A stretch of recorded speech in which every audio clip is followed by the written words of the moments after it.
just found out that I'm going to be stuck in the house with Mitch, Aaron and Ryan. We all did a COVID test yesterday and Mitch's has come back, unfortunately, as positive. But he's doing okay. We've been a bit sick. I've also been sick, but mine has come back negative twice. So I'm just lucky that that I have had a negative result. The other boys are still waiting for his. Aaron's still waiting for his, but it's not looking good. I actually feel alright. I feel pretty good. I just feel like I've got a normal cold, so I don't actually feel too bad. That's good. You know what? I never thought I'd ever get COVID coming from WA because it's such a foreign thing. But now that I have it, it's actually not too bad. But honestly, we still don't know. We're still waiting. No, I still don't know. I probably don't have it. But in saying that, being stuck here with these guys just feels like another COVID island, doesn't it? What a good crew. COVID Island. Exactly. Over the past week, I actually have been pretty sick, and that's why I've not really been too much on Instagram. I've just been laying low. So I'm super thankful that I haven't had COVID, because I know that it can affect people pretty badly, and I'm just thankful that, you know, Mitch has been okay as well. So yeah, I mean, it's put a huge damper on all of our plans over Christmas. We're meant to go to see his family in Tassie. I haven't even met them yet.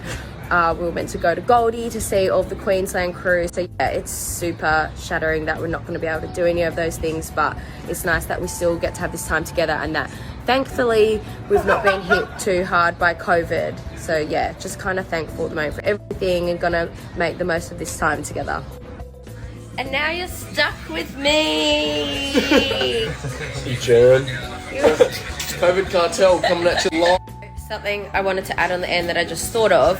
I feel like this is just a reminder for everyone to get vaccinated, because it's probably what saved me this time, and it's probably what has made this like a less painful experience for Mitch, because he's also double vaxxed. So everybody make sure to get vaccinated, stay safe.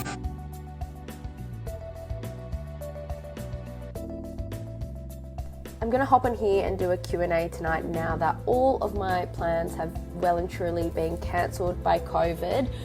So yeah, I'm going to do a Q&A. If there's anything you want to know about me, if you need any life advice, I'm here for you.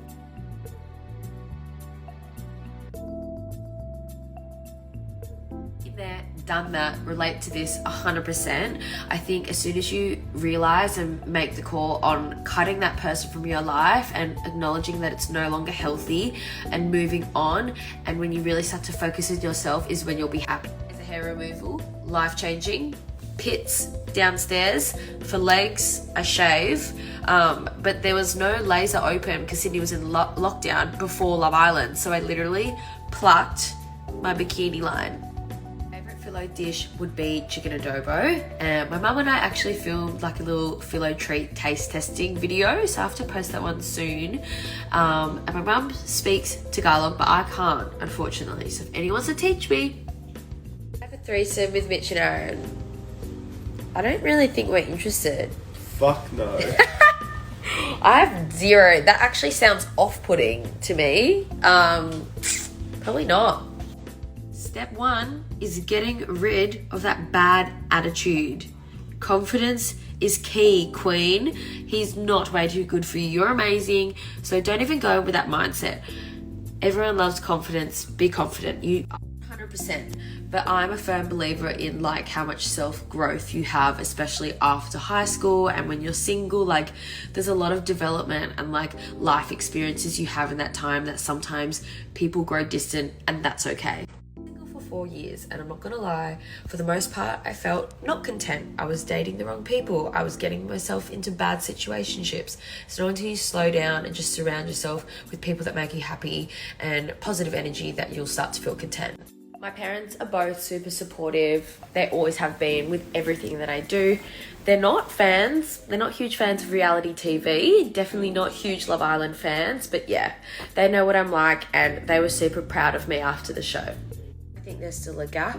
I think, you know, there is still a lot we can do to make sure that POCs are represented within the media, and it was something that I felt going into the Love Island villa. And while, you know, there was a lot of diversity, it was something that I was aware of. I knew that I was going to be different when I went into the Love Island villa, and to get so far as a biracial couple, you know, it doesn't happen often in Love Island, so I am really proud to kind of have that And I know that I've had a lot of people reach out and say to me, had a lot of people from an Asian background reach out to me and say how nice it was to see Asian representation on their screens. And that's something, that I'm proud of, because I know when I was growing up, it wasn't something I saw a lot of. So yeah, it's come full circle.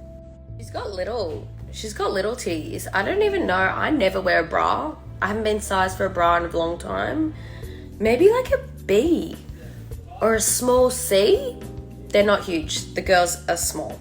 Probably to not settle for anything less than you deserve. Set a bar, and if that person doesn't meet you there, then they're not for you, and that's okay. Not everyone's gonna be for you. Not everyone has to like you back. Let them go. It's really sad and really hard. I know what it feels like when suddenly you're like pushed away and you're not really sure why. I think the first step would be reaching out to them and, asking them what's up and seeing if there's anything that's actually happened. If it's for nothing, and if they're just pushing you away for some drama or some cliquey bullshit, then move on. Surround yourself around better people. It's not worth having people like that in your lives. It's better to cut them off if they're not willing to see. No, sis. Unfortunately, you're just gonna have to stay away. You're gonna have to play the long game. Stick this one out. I mean, I don't want anyone to break up for no reason, but when they do, it's weird when we break up with a partner, we have a conversation, but when it's with a friend, it's almost unspoken. You just fade each other out. Because you've been best friends, even though they're being toxic, I think you should still have a conversation and it's respectful to tell them what. I think you should definitely always be honest and tell someone how you feel, but maybe give him some time to process so that he doesn't jump into anything as a rebound. When you have this conversation, if he likes you back, you want him to like you because there's real feelings, not because it was a reaction. Cancelled. He's cancelled. He's a liar. Cancelled. We have no time for him. 2022. Who are you? Sorry. Goodbye. Just gotta deal with it, I guess. Stay on top of life and motivated. I'm a huge list keeper. I've got notebooks on calendars on calendars. I like to write an overall goals for the week, and then I break it down into the to-do list for each day. Never compare yourself to anyone else, and remember what you bring to the table. Everyone has something special within them. Sometimes it takes some time to see it and appreciate what you have, but you just gotta own it, queen. Mitch, come here.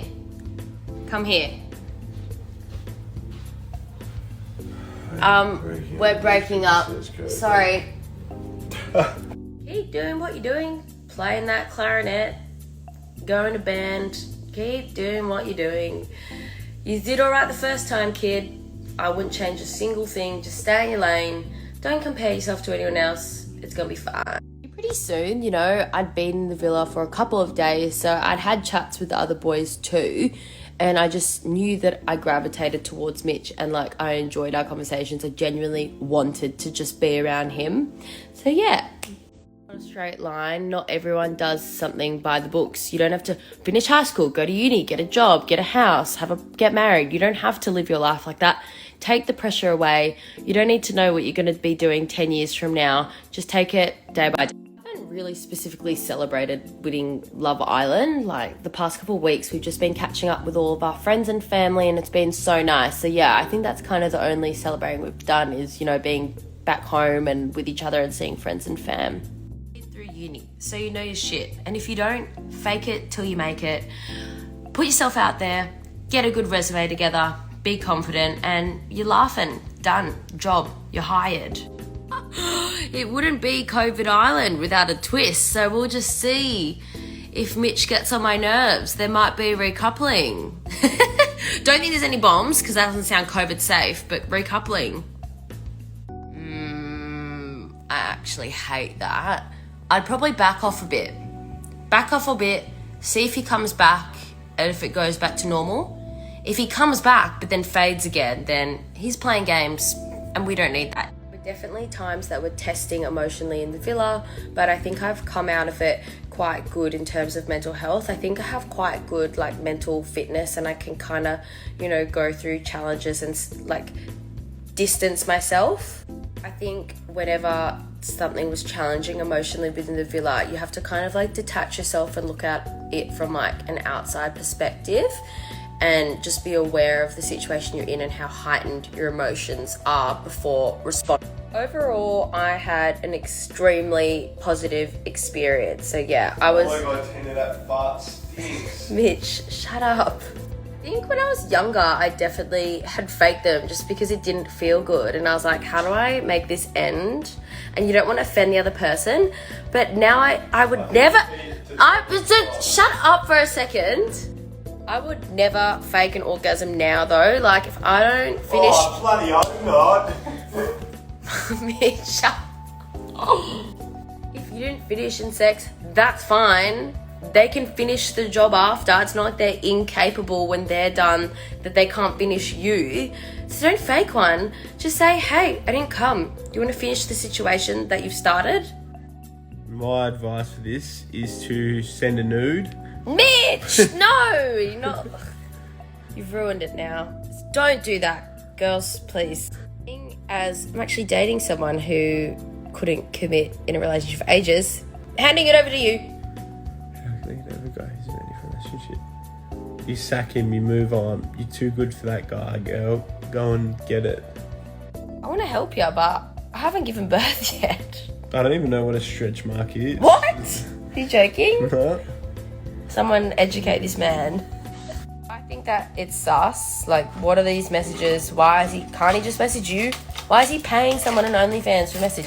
What do you reckon? Cheating. It's cheating. Aaron thinks it's cheating. Cheating. Boy, bye. Cancelled. To do that. I think when I was younger and people would make like semi-casual racist jokes, I would just like laugh along with it because I didn't know what else to do. But my advice would be to speak up, whether it's aimed at you or someone else. There's not a place for it.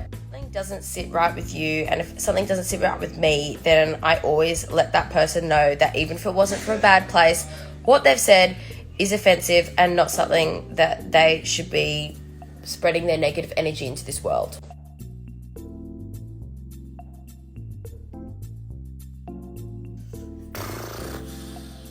She's forced to like sockets.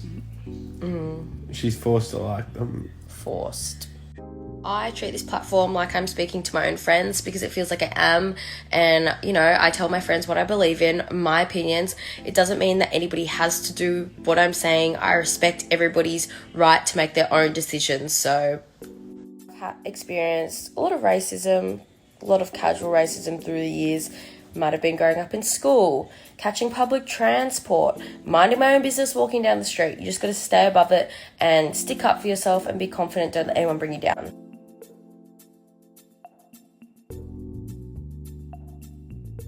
I'd say a shot or a nice stiff drink before I head out the door. Actually, that's probably not good advice, but that's what I would do. Honestly, that's what I would do. It's not good advice, but first kiss, I think I was like 14 or 15. Me and my first boyfriend planned to meet up before school. We went in and we hit teeth. Yeah, we hit teeth in our first kiss. Just gonna make the most of being stuck in a house together. I know Mitch has a couple ideas. He wants to do like a reaction video to like moments in Love Island. I want to do like some cooking challenges, cocktail challenges, because why not? So yeah, watch this space. I love Europe. It was honestly the best time of my life. I went with two of my best friends, Tale and Jess, and we honestly had the best time ever, but I'm a huge planner.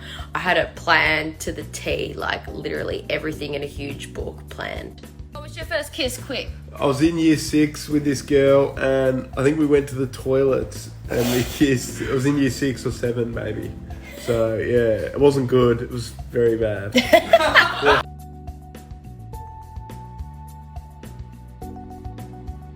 Being away from friends and family was really tough when you are in such like an emotional environment, but it was the ride of my life, the best time of my life, and such an incredible experience that if you're in the right headspace and you're there for the right intentions, 100% recommend.